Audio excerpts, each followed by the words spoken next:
petition has issued a notice of an upcoming demonstration aimed at pressuring the government to address their demands. According to a statement signed by KMPDU Secretary General, the demonstration is set to take place from Thursday. We are here with all the doctors at KUTTRH to also close the services. We are here and we've made a resolution that even the bare minimum services, the emergencies that were being offered at KUTTRH are now closed. And that is the reality. And this will continue until the KUTTRH stops the casualization of doctors. And the government will begin releasing the bodies of the victims of the Shakahola massacre to their respective relatives for burial starting from Tuesday next week.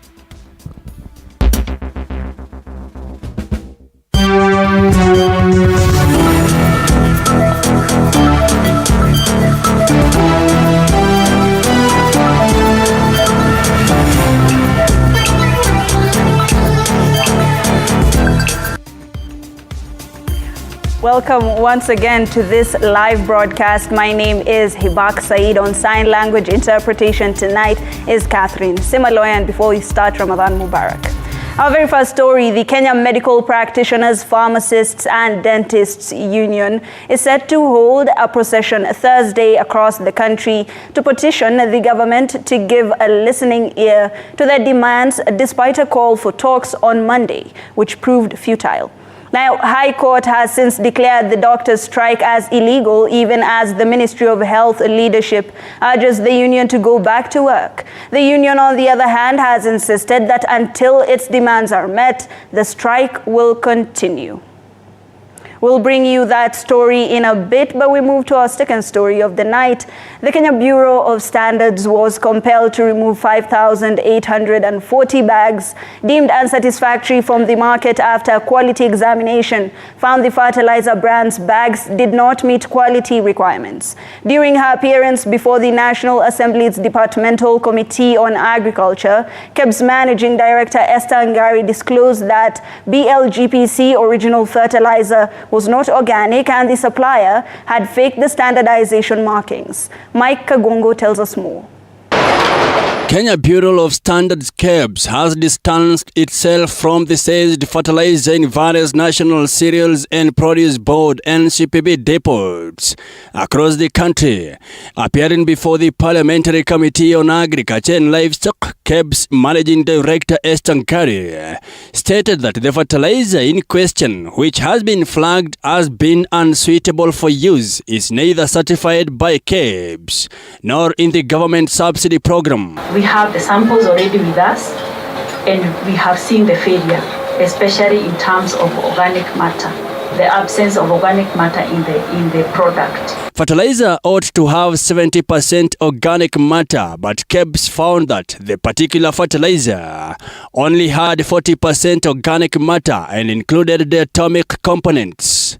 Tests conducted on SBL Innovate Limited's BLGPC original fertilizer revealed that it was subpar and should not be sold in the country, according to the KEBS Managing Director. Having known about this, whereas it has not been registered for standardization by KEBS, have they carried out a background check?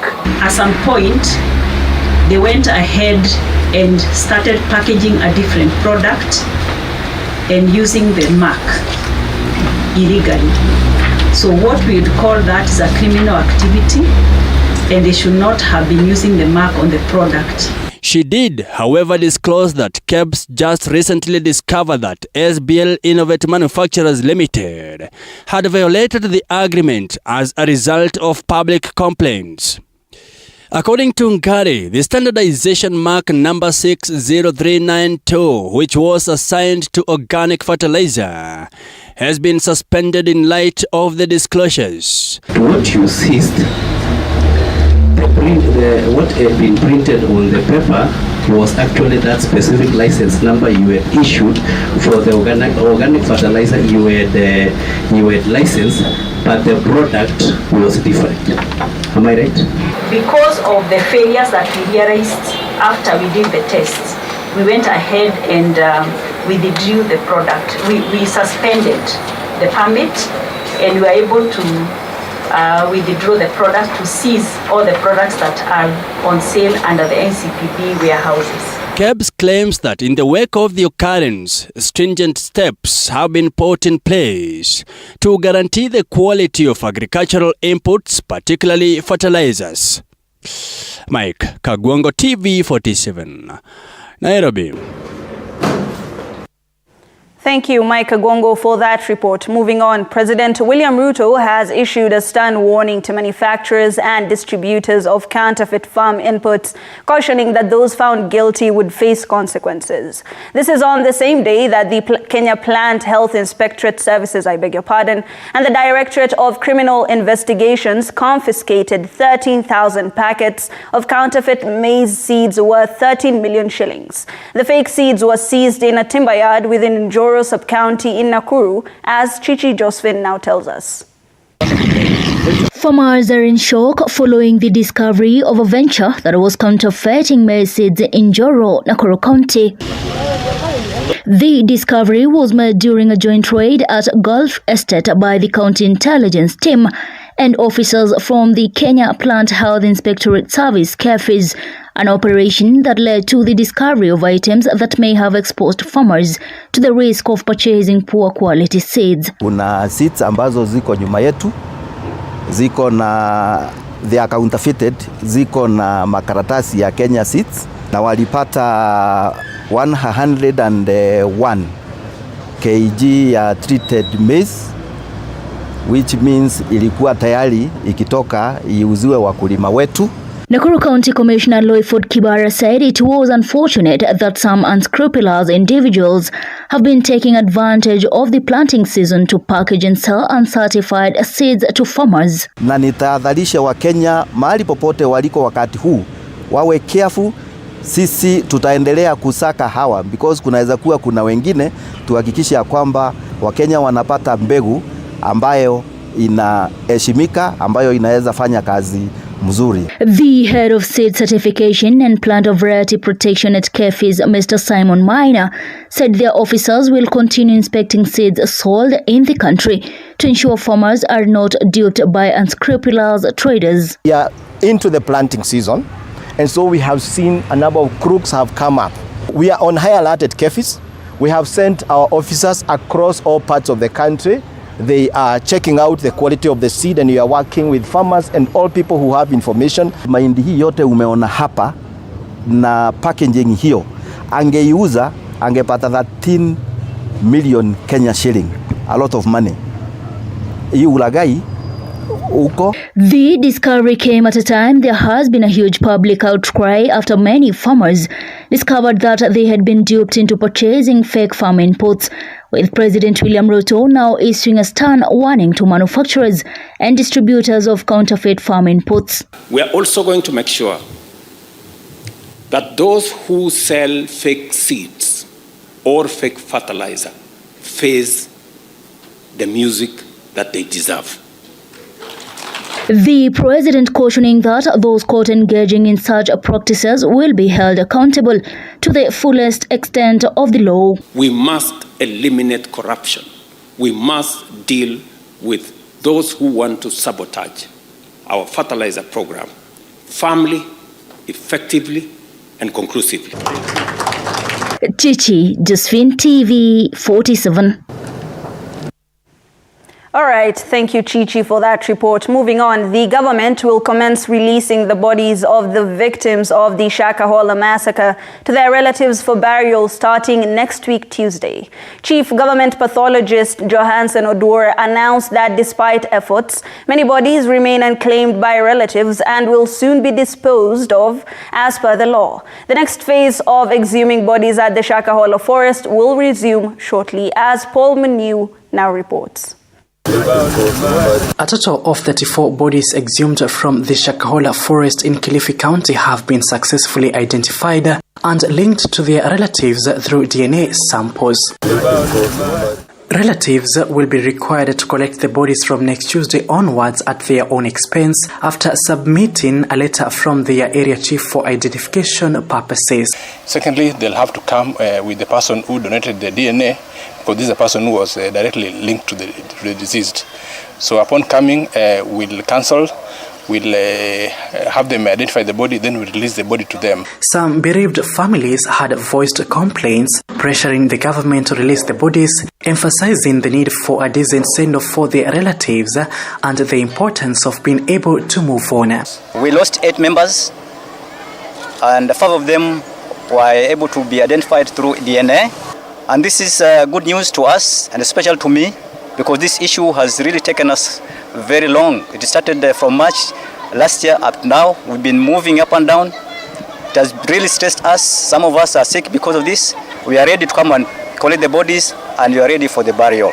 A total of 428 bodies linked to the Good News International Church followers have so far been exhumed from shallow graves within the Shakahola forest in 4 phases. The chief government pathologist has acknowledged challenges, as a few relatives have so far claimed their bodies. According to Johansen Odor, the government is likely to resume exhuming bodies at the Shakahola forest within 2 weeks.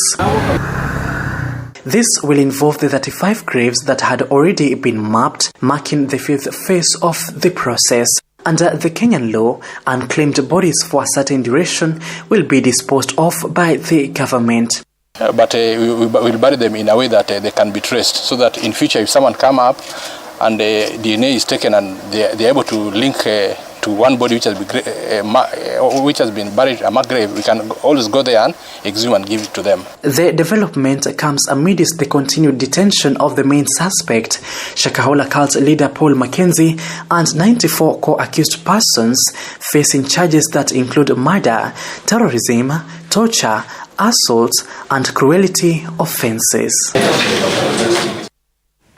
Now to a story that we had hinted at earlier, more details on it. The Kenya Medical Practitioners, Pharmacists and Dentists Union is set to hold a procession Thursday across the country to petition the government to give a listening ear to their demands, despite a call for talks on Monday which proved futile. High Court has since declared the doctors' strike as illegal, even as the Ministry of Health leadership urges the union to go back to work. The union, on the other hand, has insisted that until its demands are met, the strike will continue.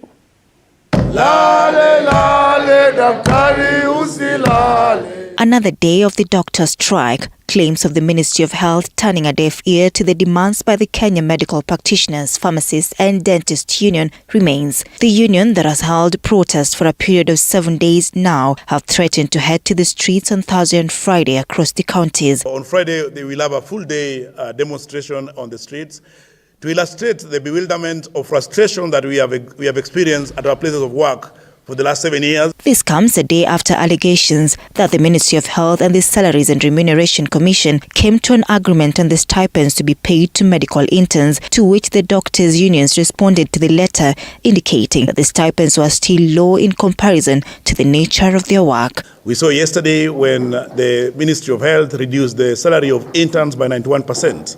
And this morning they were filing the same in court. Yet we know this was done on the back door. This was done in contravening the CBA of 2017-2021. So in the morning, we managed to close the services and the emergency services that were being done at Kenyatta National Hospital. And we are here with all the doctors at KUTTRH to also close the services. We are here and we've made a resolution that even the bare minimum services, the emergencies that were being offered at KUTTRH are now closed. Health Principal Secretary Harry Kimutayo, on his part, has stated that the ongoing doctor strike is illegal following High Court's decision, where he assured that the government has begun implementing some of the demands raised, urging the union to respect court orders and resume to work. Nairobi County Governor Johnson Sakaja has also ordered for the resumption of Nairobi striking doctors to the areas of work within 12 hours. If they honor their part of the negotiations, they also need to call off the strike and come to the table as directed by the court, because it is when we discuss is when we shall solve those issues. I am addressing not just the union, I'm addressing the individual doctors in Nairobi who have an individual term of service with the county government, that we have hired you to offer a service to our people. Everything you have requested for has been given. There is no issue with your employer that needs a strike. Go back to work. If you don't go back to work, that is deemed as it's a disciplinary issue actually. The medics intend to start the procession from the Kenyatta National Hospital, Ngong Road, Ministry of Health, Parliament, National Treasury and subsequently to the Council of Governors in Westlands. Among their demands are the posting of medical interns, release of funds allocated for the deployment of the interns and payment of postgraduate fees. On February, Dr. Atela was hit and injured by a tear gas canister thrown by the police during a doctors' demonstration, prompting the doctors to call for the shutdown of all public hospitals in the country in protest of the attack. Until now, health services across the country remain paralyzed. Right. A Nakuru-based doctor and 4 others have moved to the High Court seeking the court's injunction to temporarily suspend the implementation and the operationalization of the Affordable Housing Act 2023. In a petition filed on Tuesday, Benjamin Magare Gikenyi argued there is no justification as provided by the act to limit enjoyment of rights to individuals as assented to law by President William Ruto on Wednesday.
It is now almost inevitable that grade 8 students shall remain in their schools for the continuation of their grade 9 studies. Education Cabinet Secretary Ezekiel Machugu, appearing before the Senate Education Committee to elaborate on the ministry's preparation towards the transition, has revealed that they have disbursed a total of 3.4 billion to commence construction of needed classes. The Ministry of Education has tough timelines to beat as it has only 5 months to construct grade 9 classes under the new competency-based curriculum. Education CS Ezekiel Mashogu now hinting that the students will take their consequential studies from their current schools. In order to make sure that the necessary required infrastructural development in our schools is done in readiness for admission of the grade 9, which will be domiciled in the existing primary schools. And I want to emphasize on that point. The new curriculum will mark 7 years of being in place come next year, a year that will also mark major milestone for those in grade 9 under the model. No, they have already engaged with publishers and we are already ready preparing the books which should be distributed by end of August to all our schools in preparation for grade 9. However, the grade 8 to grade 9 transition is still defective, with the ministry disclosing that there is a deficit of 15,000 classes that are supposed to be constructed before the year comes to a close.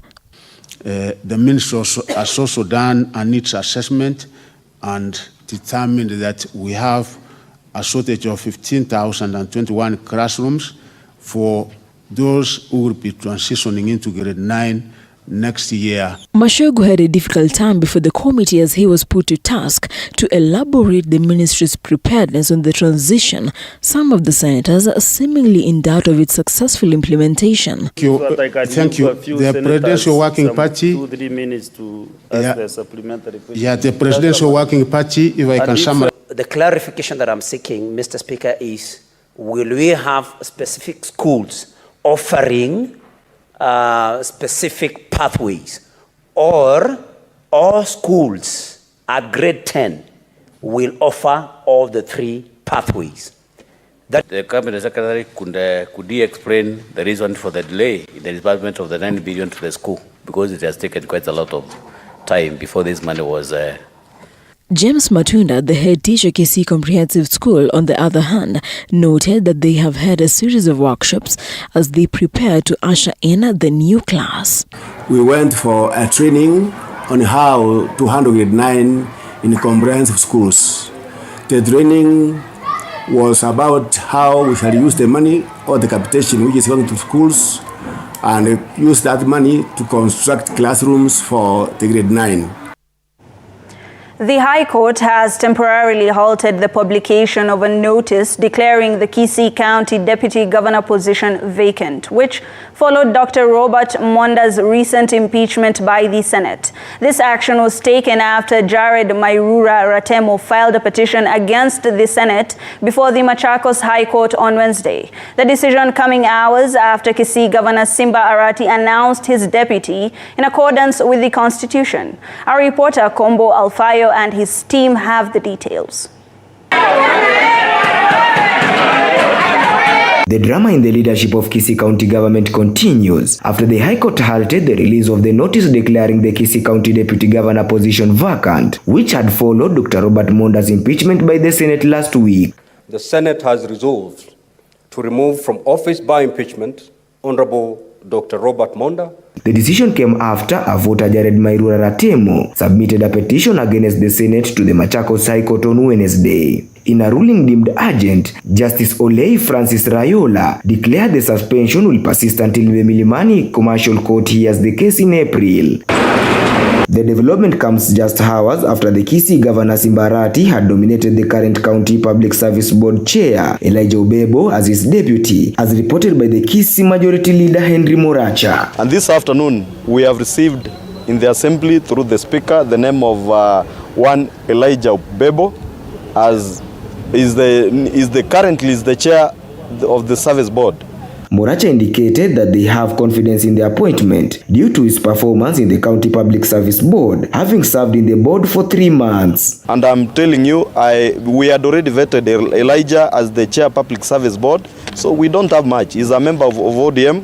I'm assuring you that he's going to be the next deputy governor. We had told the governor that he should give the seat back to Nyaribari, which he honored. He has done the same. Elijah Obebo comes from Nyaribari, Chache, where Dr. Robert Monda, the former deputy governor, used to come from. The new pick by the governor seemed to have united the assembly, as the members who were opposed to the removal of the Kisii deputy governor also showed satisfaction with the appointment of Elijah Obebo. I just hope that the right procedure was followed, and I pray if this is what is going to help our county government to deliver, then so be it, because we have engaged in a pull and back and forth, but we don't want to delay development anymore, because they are saying that the fights in the county between the executive and the assembly is what's delaying our developments. Kombo Alfayo reporting for TV47 from the Kisii County Assembly buildings.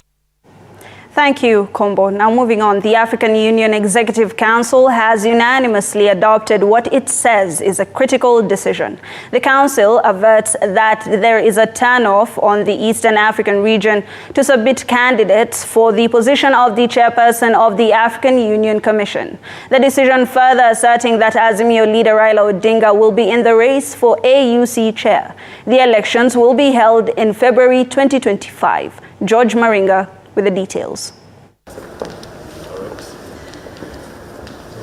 10 months ahead of the AUC elections, and the race is quickly gaining momentum. The issue of the future of the African Union was at stake in the context of the forthcoming elections of the African Union Commission leadership in February next year. When we were here for the summit, the Heads of State Summit, there were legal and technical issues that required urgent clarification. And now, the Eastern African region is all ready to lead the African Union Commission.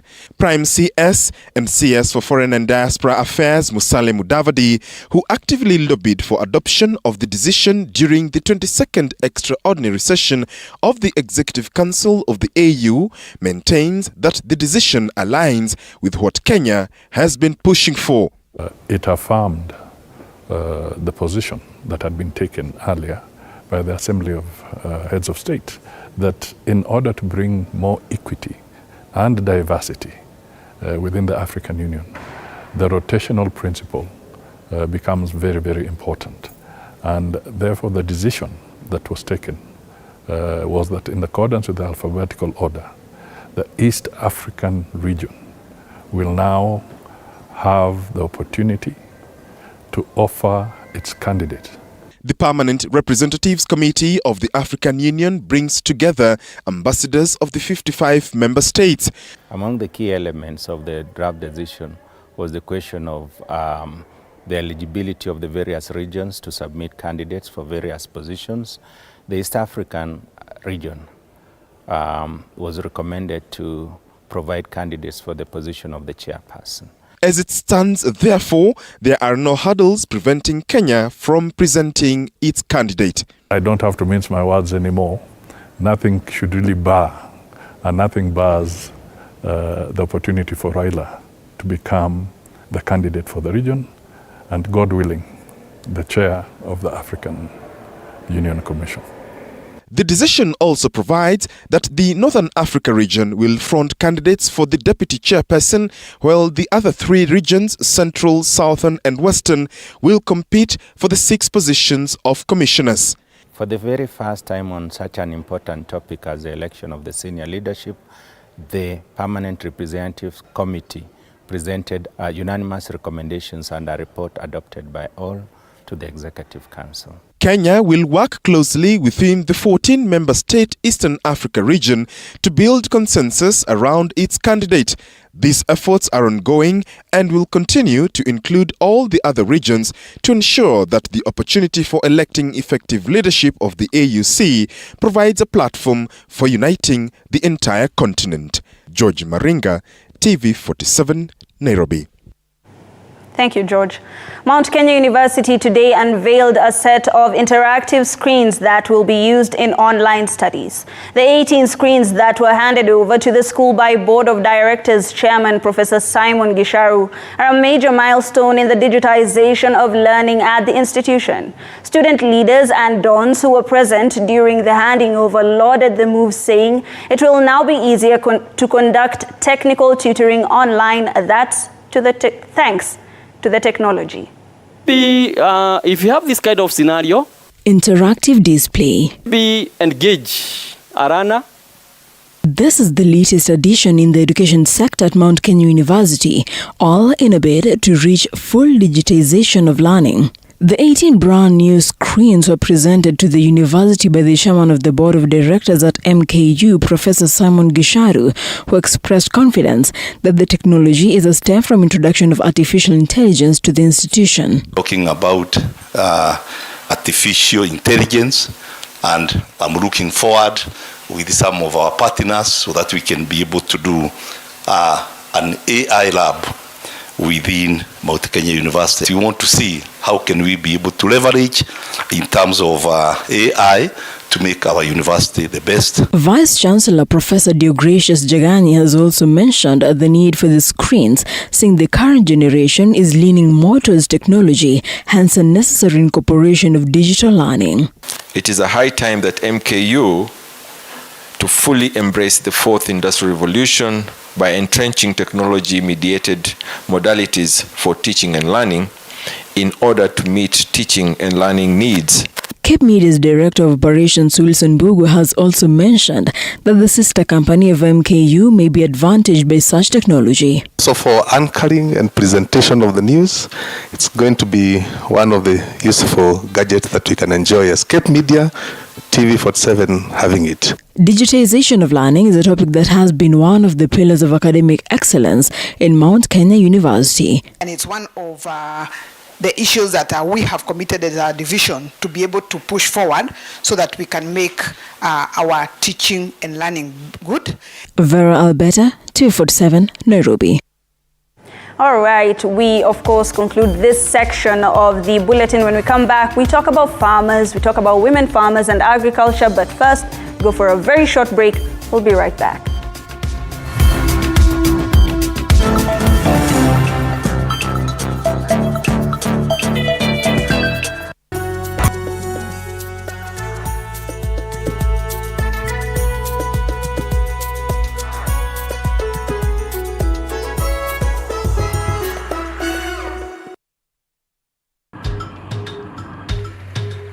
Na safari hii katika Mfahamu Kiongozi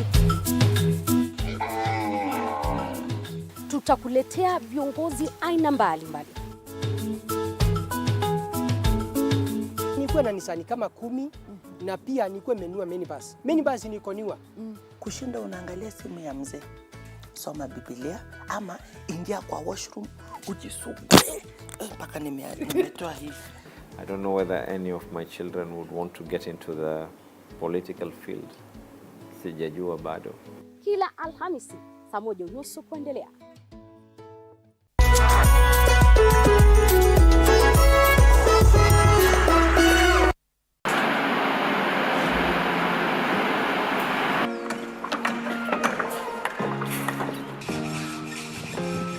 Join us on a journey through the concrete jungles and rising skylines, where every beam, every nail tells a story of progress and vision. In every aspect of life, you have to look at several dynamics. From groundbreaking. Nowadays with the tech, you can check on different websites or you check online and you can see some inspiration. So at least that one would be a direction already.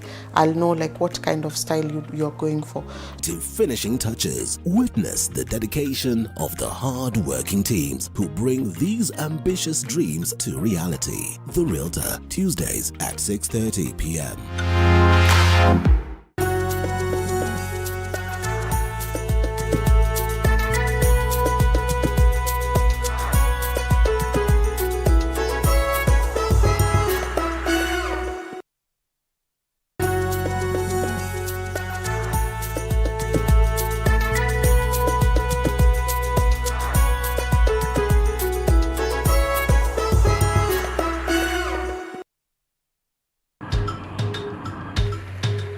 Na safari hii katika Mfahamu Kiongozi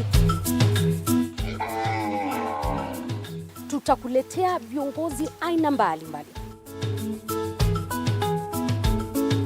Nikuwe na Nisani kama 10 na pia nikuwe menua minibus. Minibus niko niwa. Kushinda unaangalia simu ya mzee. Soma Biblia ama ingia kwa washroom ujisugue mpaka nimetoa hivi. I don't know whether any of my children would want to get into the political field. Sijajua bado. Kila Alhamisi saa 1:30 kuendelea.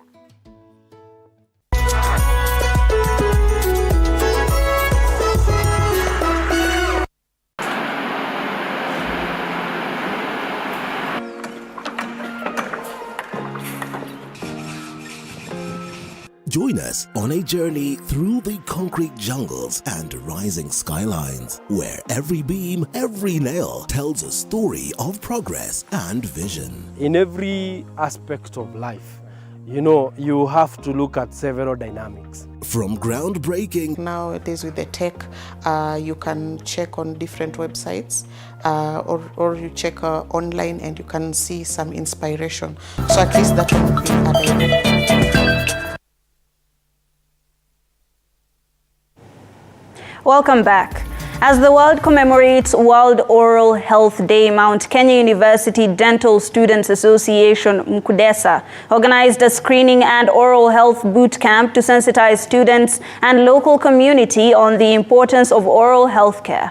MKUDESA President Mohamed Abdullahi says the oral health should also be prioritized to prevent dental disease. Beatrice Achieng from the Oral Health Association of Kenya says the event held at Mount Kenya University today aims to reach local residents in terms of education on matters oral health. She has also added that oral health officers in the country offer affordable services to the community, especially to those who are unable to go for checkups at the dentist. The world commemorates Oral Health Day 20th March of every year.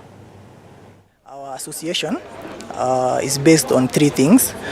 First, it's empowering students as Mount Kenya students, whereby we hold mentorship programs for students, and we also give opportunities to students to learn and practice in the field of dentistry. We try to participate so as to create awareness to the public, because many people do not know that they have Bad teeth, especially there are some people who will just stay that way.